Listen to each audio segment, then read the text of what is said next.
Бүгінгі насаат сөзінің темасы необычный. Қырғызша. Жөнөкөй емес, өзгөчө болот. Өзгөчө. Адатта мен насаат сөздің темасын таңдағанымда үй китептин контекстине сөзсүз ылайык келиш керек же бөлүшө турган текстин контекстине сөзсүз ылайык келиши керек да. Мисалы, Жакандын жакшы кабары 4-чү бапта ал самариялык аялдын Иса менен жолугушуусу жөнүндө. Бул темасы ушул 4-чү баптын. Же болбосо самариялык аялдын, Исанын самариялык аялдын рухий чаңкоосун кандыруу деп да атап койсо болот да. Бирок ал жакта 6-чы аятта мындай деген аят бар, сөздөр бар. Жол жүрүп чарчаган Иса Жакыптын кудугу деп аталган жерге отура кетти дейт. Анан ушул бапты Жакыптын кудугу деп атап койгон. Анан ошол кечке Жакыптын кудугу жөнүндө айта берген. Бул таптакыр контексттен сууруп алып айтканга барабар да. Эгерде ушундай ал канчалык насаатчы, жакшы кабарчы, атактуу, кадыр барктуу болбосун, эгерде контексттен сурууп алып айтып жатканын байкасам, анда мен өтө абайлайм андай кызматчыларга андай насаат сөздөргө абайлап мамиле кылам да. Ошондуктан контексттен чыкпаганга, ый китепке ылайык тема койгонго мен 100% аракет кылам. Бирок бүгүнкү насаат сөзүнүн темасы адаттан сырткары, жөнөкөй эмес, өзгөчө. Кандай тема болду экен деп силердин мээңерди кыйнабай айтып коеюн. Бүгүнкү насаат сөзүнүн темасы мээңди иштет деп айтылат.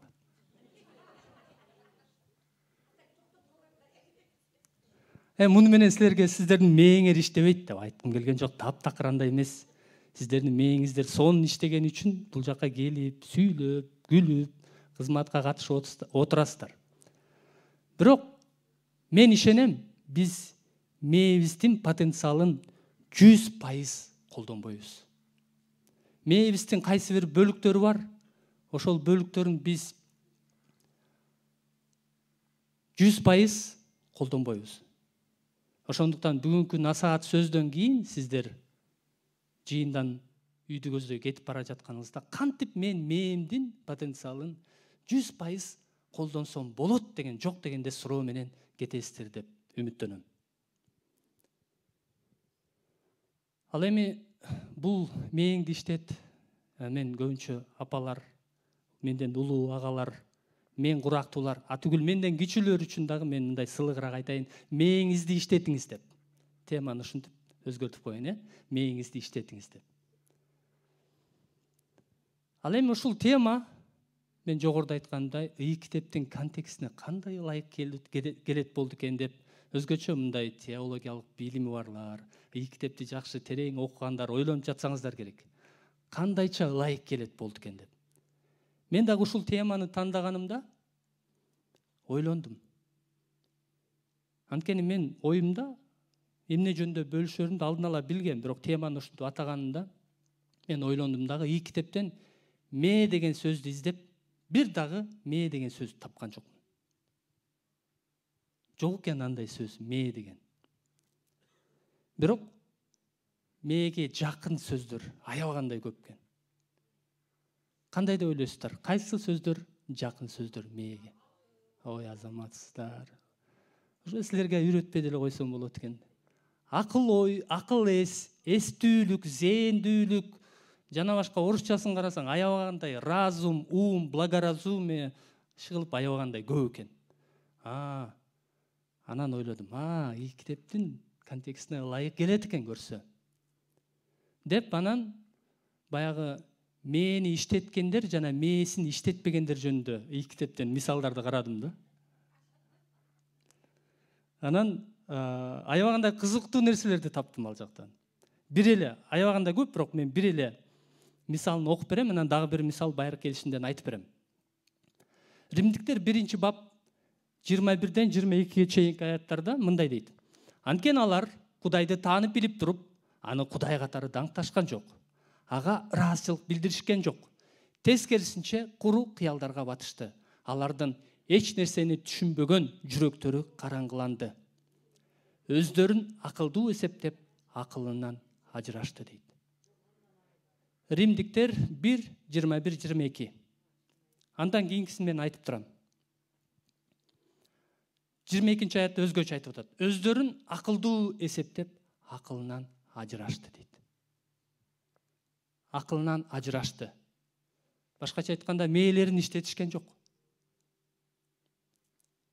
Байыркы келишимде дөөт акылынан ажырамыш болуп, кандайдыр бир кырсыктардан кутулуп кеткен.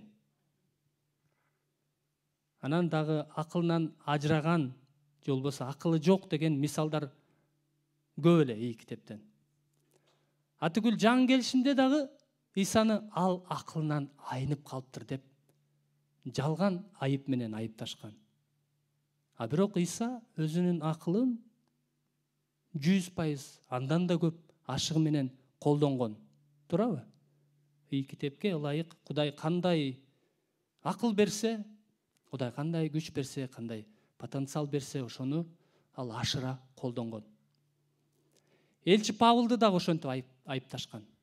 Сен акылыңан айнып калыптырсың деп. Ал качан Исага жолугуп калганда, баягы өзү менен кесиптештери сенин билимиңдүүлүгүң сени акылыңан ажыратып жатат деп айыпташкан. Эсиңердеби?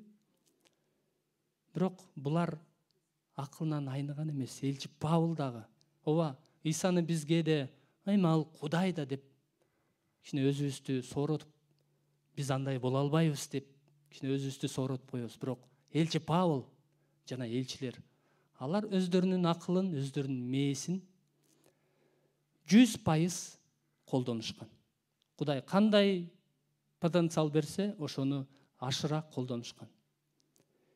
Эми биз бүгүнкү күндө өзүбүздүн мээбизди, акылыбызды, акыл ойлорубузду кантип 100% колдона алабыз? Мээни кантип иштетүү керек? Биринчиден, биз билебиз, биз Кудайдын бейнеси боюнча Кудайга окшош болуп жаратылганбыз. Туурабы? Бирок биз качан адам ата күнөө кетиргенде, биз ошол даңктан, же болбосо ошол бейнеден ажырап калганбыз. Ал эми Иса Машаяк аркылуу кайрадан не дейт? Ошол бейнени калыбына келтирди. Кудайдын бейнеси боюнча жаратылган, жаңыланып турган жаңы табиятты кийгенсиңер дейт. Биз кайрадан Иса ошол Кудайдын бейнесине бизди кайрадан алып келди. Бул аябагандай керемет, аябагандай сонун. Анан Забурда дагы дөөт мындай деп Кудайды даңктап атат. Забур 138, 13-төн 15-ке чейинки аяттарда. Забур 138, 13-төн 15-ке чейинки аяттар. Анткени менин ички мүчөлөрүмдү сен жараткансың. Сен мени энемдин ичинде токугансың. Мен сени даңктайм, анткени мен таң калаарлык жаратылгам. Сенин иштериң керемет, аны менин жаным толук түшүнөт. Мен жашыруун жаратылып жатканда, курсактын тереңинде пайда болуп жатканда, менин сөбөктөрүм сенден жашыруун эмес болчу. Бул жакта биз бардыгыбыз аябай жакшы билгендей, мен таң калаарлык жаратылгам дейт. Келе баарыбыз чогуу айтабыз. Мен таң калаарлык жаратылгам. Дагы бир жолу көзүбүздү жумуп туруп, мен таң калаарлык жаратылгам. Биз эмнеге таң калабыз? Көп нерселерге таң калабыз. Кооз жаратылышка суктанып, таң калып карайбыз. Кийинки күндөрү кооз имараттарга таң калып, суктанып карайбыз. Атүгүл Исанын шакирттери деле кооз имараттарга таң калып, суктанып карашкан. Ансы аз келгенсип, акыркы үлгүдөгү технология, iPhone канча чыкты азыр? 15. Суктанып таң калабыз. Бирок эмне үчүн бирибизди карап суктанып таң калбайбыз? Баарыбыз бирдейбиз, баарыбыз окшошпуз. Кээде таң калмак турсун, өзүбүздүн кебетебизге ыраазы болбойбуз, нааразы болобуз. Бирок Кудай жогоруда аталган нерселердин баардыгынан адамды жаратылыштан дагы буларды айтпай эле коеюн. Булар биякта эле калат. Дөт айтып атат. Мен сени даңктайм, анткени мен таң калаарлык жаратылгам дейт. Дөт ушундай билиптир да, таң калаарлык деген сөз ушундай керемет. Андан ары айтып атат. Сенин иштериң керемет дейт. Керемет, сонун, өзгөчө. Ошондуктан биздин сырткы келбетибиз дагы ошондой. Анан 13-аятта айтып атат. Анткени менин ички мүчөлөрүмдү сен жараткансың. Ички мүчөлөр дагы таң калыштуу жаратылыптыр да. Анын ичине эмне кирет? Мээ. Мээ ушунчалык таң калыштуу жаратылган экен адамдын мээси. Дүйнө жүзүндө бардык, бир илим боз айтат да, дүйнө жүзүндө бардык гаджеттерди чогултканда дагы бир адамдын мээсинин күчүнө, башкача айтканда потенциалына тең келбейт дейт. Мен ушул насаат сөзгө даярданып жатып, компьютер күчтүүбү же адамдын мээси күчтүүбү деп Google'дан сурадым да, Google Бектен. Же кээ бирлер айтат Google Байкеден деп. Ооба, эсеп кысап жанагындай технологиялык жактан компьютер алда канча күчтүү дейт. Бирок адамдын мээси көп нерседе чыгармачылык жагынан, кандайдыр бир көйгөйдү чечүү жагынан адамдын мээси алда канча жогору турат дейт. Дагы көп тармактарынан. Компьютер ал бир эле технология жагынан күчтүү, билебиз. Ал кечке тынбай эсептерди, математикалык эсептерди кыла берет. Бирок адамдын мээсине жетпейт экен. Аны дагы азаматсыз. Аны дагы мээ жасады. Адамдын мээси 100 миллиондун тегерегинде нейрондордон турат экен. 100 миллиондун тегерегинде нерв клеткалар деп, нейрондор. Анан алар секунд сайын 400 миллиондогон ишти жасайт экен. 1 секундта 400 миллион. Биз ойлонгон сайын 400 миллиондогон ишти жасайт экен. Бул аябагандай мындай илимий сөз менен айтканда физикалык кубулуштар, электрондук толкундар, химиялык реакциялар ушунчалык тез процесс жүрүп, күндүн жарыктын ылдамынан дагы тез иштейт экен. Карасаңыздар, Кудай канчалык сонун кылып жараткан. Анан секунд сайын ойлонот экенбиз. Анан баарынан да таң калыштуусу, биз ойлонгон сайын жаңы ойлорду жаратып турат экенбиз. Биздин мээбиз жаңы ойлорду жаратып турат экен. А кандай деп ойлойсуздар? Ой деген эмне?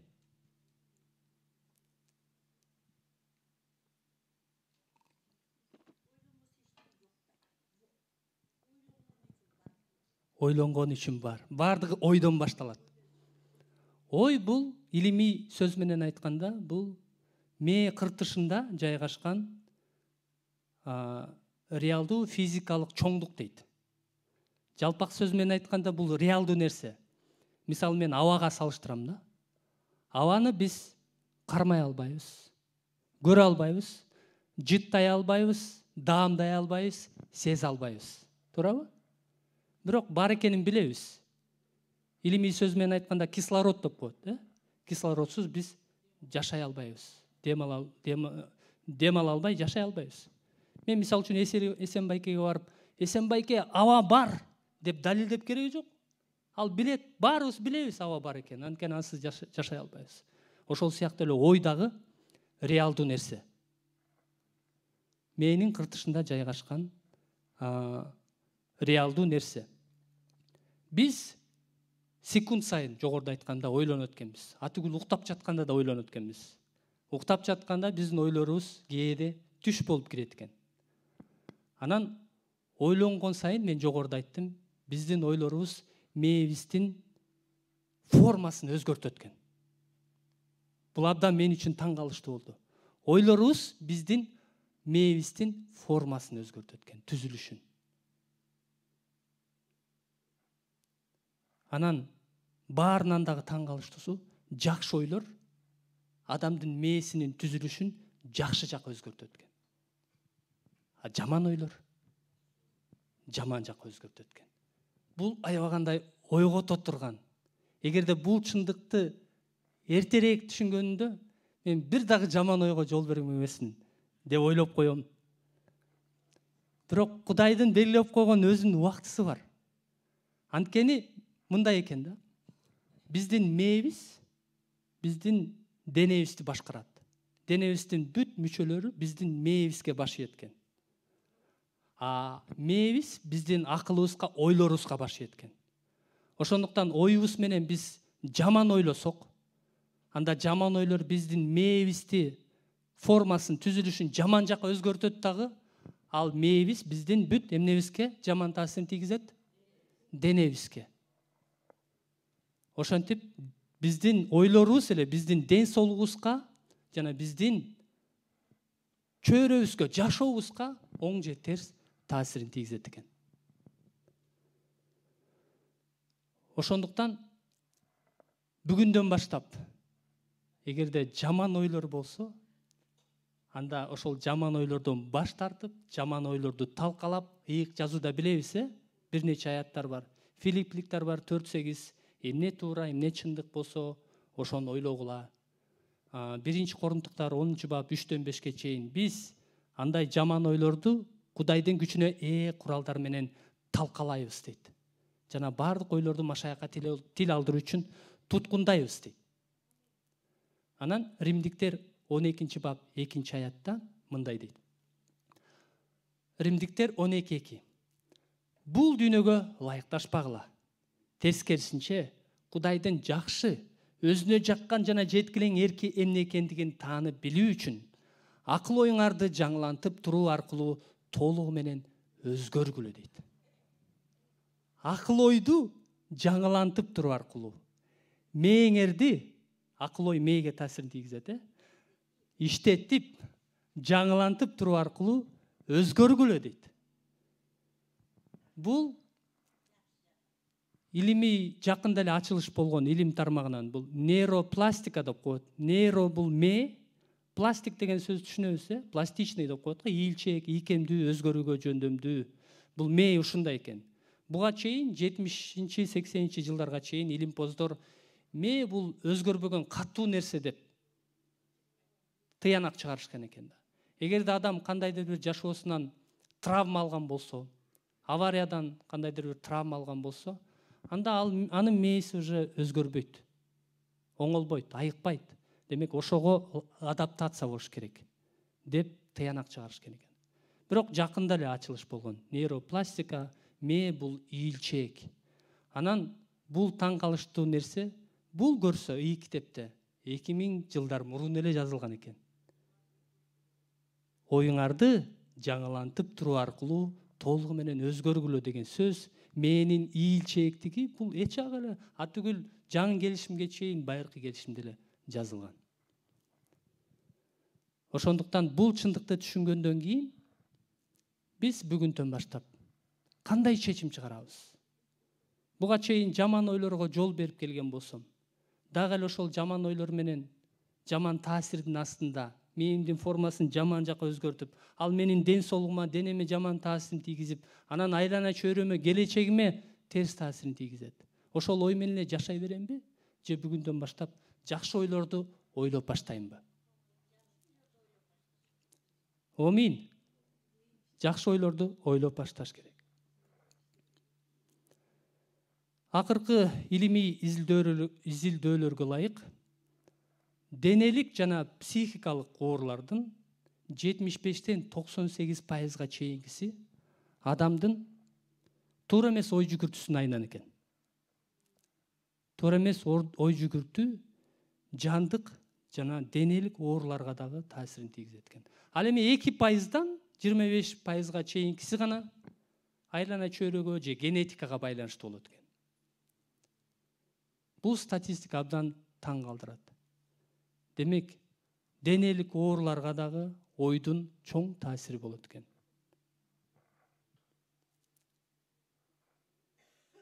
Бизде Кыргызда тилекке каршы, биздин маданиятта, биздин салтта бир жаман адат бар. Эсиңердеби? Ушул мээге байланыштуу. Мээси жок деген. Ай сенин мээң иштейби? Мээси жок. Мээ кайык. Өк мээ. Андан ары токтот ол, айтпай эле койгула. Элестетиңиздер. Дайыма ушундай сенин мээң жок, сен башың иштебейт. Мээң иштейби деген сөздөрдү дайыма угуп чоңойгон бала, анын келечеги кандай болот? Мен жогоруда айттым, ойдун таасири бар. Бала, кичинекей бала, дайыма ата энеси же өзүнүн улуулар тарабынан дайыма эле ошондой сөздөрдү уга берсе, ал ойго ишенет. Анан ишенип чоңойгондо эмне дейт ал? Мен мээм иштебейт экен. Мен колуман эч нерсе келбейт. Менин башым жок, башым иштебейт деген ынаным менен жашап калат. Андай бала, андай адам, чоңойгондон кийин адам болду да. Келечекке максат коюш кыйын. Алдыга жылыш кыйын, жашоонун маанисин жана өзүнүн жашоосунун миссиясын табыш кыйын ал адам үчүн. Анан баарынан да таң калыштуусу, ал үй бүлө кургандан да коркот. Үй бүлө куруу жоопкерчилигин алгандан да коркот. Анан андай адамга эмне өзүнө окшогон бир келинди, кызды алып келип отургузуп коет дагы, экөөнү эмне баш коштуруп коет туугандар ата энеси. Ошентип экөө эптеп септеп окшошуп, баштары иштебей жашай берет. Канчалаган тагдырлар талкаланган, канчалар жашоолор, келечектери талкаланган. Ушундай таасирдин айынан мээң иштебейт, сен колуңан эч нерсе келбейт деген таасирдин айынан. Мен ошондой тарбияда чоңойдум. Бирок Кудайга шүгүр, бир чындык, Кудай ушундай мени ийилчээк кылып жараткандыгы ал адамдын жашына карабайт экен. 3 жаш болобу, 80 жаш болобу, мээ өзгөрө берет экен. Биздин денебиз мисалы үчүн катып калат, 40 жаштагы, 50 жаштагы адамдар келет, мен пианино үйрөнсөм болобу, Мирлан деп. Ой, байке, колуңуз катып калды. Эртерээк келбейт белеңиз деп айтам да. Жок дегенде 5-6 класста келип үйрөнсөңүз колуңуз жумшак. Аккордеон, гитара. Эптеп бир аккордторду үйрөнсөңүз болот, бирок жакшы деңгээлге жете албайсыз. Эмне? Дене бара-бара эмне болот? Катып калат. Бирок таң калыштуусу мээ катбайт экен. Мээ ийилчээк. Ошондуктан Римдиктер 12:2-де бул бардык жаштагы адамдарга, кичинекей балдардан баштап, атүгүл 100 жашка чыккан адамдарга баарына айтылган. Акыл оюңарды жаңылантып туруу аркылуу толугу менен өзгөргүлө дейт. Демек, кандай гана тарбияда чоңойбойлу, кандай гана тарбияда чоңойбойлу, кандай гана чөйрөнүн таасири астында тилекке каршы ушундай болот атпайбы биздин маданиятта. Бирок биздикинде эле эмес, бардык эле күнөөкөр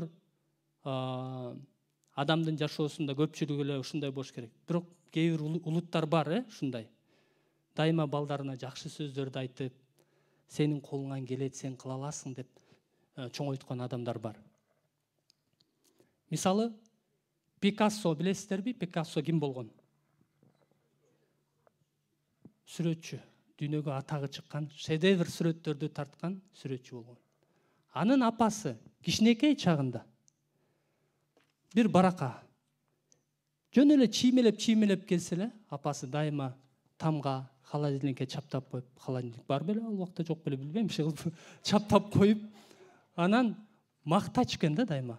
Менин балам карасаңыздар, өзгөчө адамдар келгенде, коноктор келгенде, менин балам карасаңыздар, сонун шедевр сүрөттөрдү тартты деп. Анан ал келечекте эмне? Шедевр сүрөтчү болуп чыкты.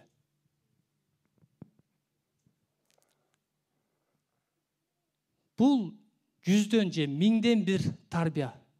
Мисалы Бен Карсон деген нейрохирург, ал 3-2 классында башка мектепке которулганда, анын атасы таштап кеткен, апасы 2 баласын чоңойткон, аябай жакыр жашашкан. Анан класска келгенде эле, ошол башка мектеп которгондо, башка шаарга которулганда, анын баары дароо эле тупой деп коюшкан. Бир жуманын ичинде ал өзүн мен тупоймун, мен окуй албайм деп өзүнө ошондой ойду сиңирип койгон.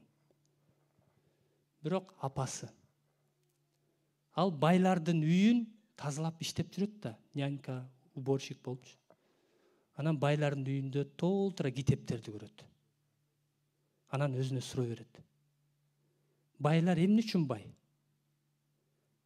Демек ушул китептер балким алардын бай болушуна таасир болгондур деп анан сурайт кожоюндан.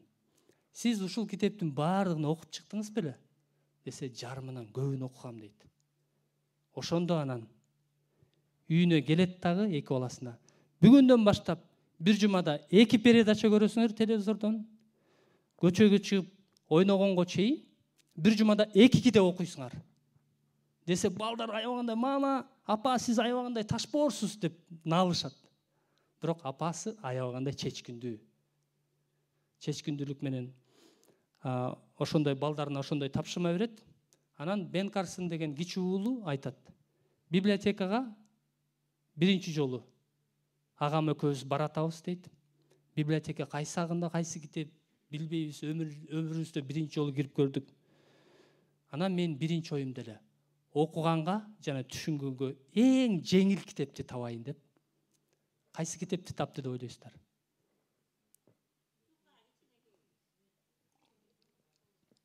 Жаныбарлар. Жаныбарлар жөнүндө китепти, биринчи китепти эле алып, үйдөн ушундай бир кирип кеттим дейт. Ушундай бир кызыктуу болду дейт мен үчүн. Андан кийин ошо жаныбарлар дүйнөсү жөнүндө китептердин полкасын бүт окуп өттүм. Анан жаратылыш полкаларды окуп чыктым. Анан таштар. Библиотекар дайыма айтат дейт.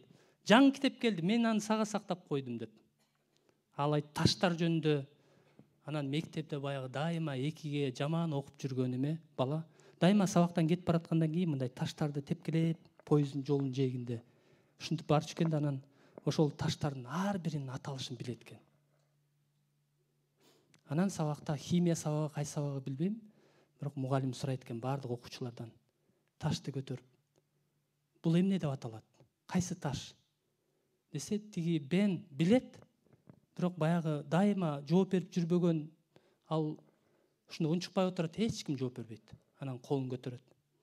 Анан бул таштын аты, мен азыр эсимден чыгып кетти, бирок таштын атын айтып, анан ар бир мүнөздөмөсүнө чейин айтып берет. Баары орусча айтканда челюсттары түшүп, таң калып, мугалим дагы таң калып, биринчисинен ишене албай. Бирок баары кеткенден кийин чакырып, анан аны кийинкисинде элдин көзүнчө шыктандырып, андан кийин дайыма 5ке окуп баштаган. Ошентип ал дүйнө жүзүндө эң атагы чыккан нейрохирург болду. Ал мээни жанагы сиамский близнецы деген бар го. Ага чейин ошо операция кылгандар, алардын мээси эме чогуу болуп калат турбайбы? Сиамский близнецы. Анан аларды операция кылганда ага чейин бирөөсү өлүп калчу экен. Бирөө гана жашачу экен. Бирок Бен Карсон эң биринчи жолу экөөнү тең тирүү алып калган нейрохирург болуп чыктыр, эң күчтүү. Анан ал жанагы Америкада утренняя молитва, молитвенный завтрак деген болот экен. Президент жана баардык ошо президентке аппарат чогулат экен. Ал жактан ким эле? Билли Грэм, анан ошол Бен Карсон экөө гана 2 жолудан ошол насаат айтышыптыр. Жарым саат убакыт берет экен. Бирок көбүнчө бир эле жолдан чакырылат экен. Америкада атагы чыккан адамдар, таасирдүү адамдар. Бирок ошо Билли Грэм менен ошол Бен Карсон экөө ошондой жарым сааттык немеде сөз айтып, президентский завтракпы, жок, молитвенный завтрак деп аталат. Сыйынуу эртең мененки тамак деп аталат экен. Бунун апасы чоң таасир берди. Силер кыла аласыңар. силердин колуңардан келет деп дайыма жакшы сөздөрдү айтып атып, алар ошол апасынын чоң таасири. Улуу агасы болсо эң мыкты летчик болуп чоңоюп турду. Киносу бар, бир туугандар, киносун көрсөңүз болот. Бул болгон окуя. Ошентип мен жогоруда айттым. Мен ушундай тарбияда чоңойгом, негативдүү сөздөрдү дайыма угуп. Анан мен үчүн үй бүлөлүк жоопкерчиликти колго алып, келечекке максат коюп, кадам ташташ өтө кыйын болгон. Ошол учурда Султан Садыралиев, Мирбек Атабеков, Мирбек Иманбеков деген менин курсташтарым продюсер таап, ыр жаздырып, жүгүрүп жүрүшөт. Мен аларга караганда билимим консерватория, алардыкы мындай институт. Бирок алар максат коюп жүгүрүп жүрүшөт. А мен өзүмдү профессионал эсептейм, бирок мен максатым жок. Ошондо мен түшүндүм. Мен келечекке кадам таштагандан коркот экем, максат коюп. Ошол учурда изденүү болду. Кудайга келгенден кийин анан Кудай менин оюмду өзгөрттү. Демек мен түшүндүм. Жашка карабайт ме 3 жаш болобу же 80 жаш болобу, ме дайыма ийилчээк.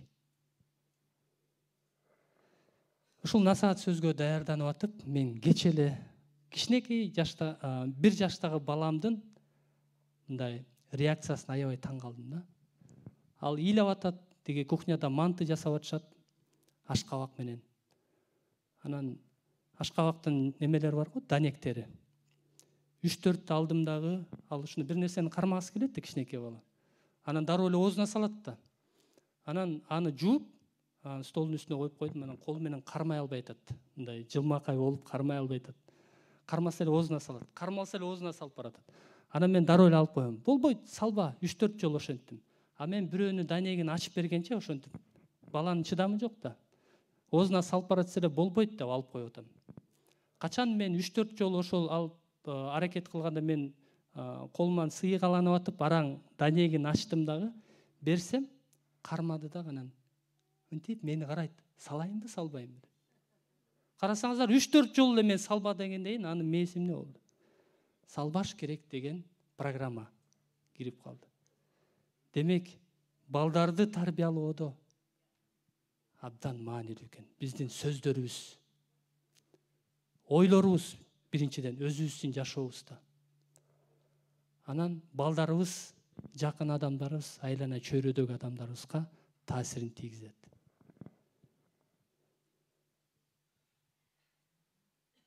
Мен ошондой тарбияда чоңойгон, мен улуу балам Жакып.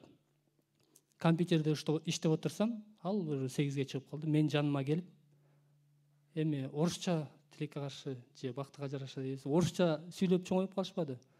Орусча, кыргызча аралашып сүйлөйт да. Пап, карачы, мен бир сонун нерсе үйрөнүп алдым дейт. Анан компьютерде браузерден бир нерсени таап, анан ачып установка кылып үйрөнүп алып турам. Эми ал биз үчүн, чоңдор үчүн оңой эле нерсе. Анан мен үйрөндүм, өзүм таптым дейт. Пап, карачы, мен гениймин дейт.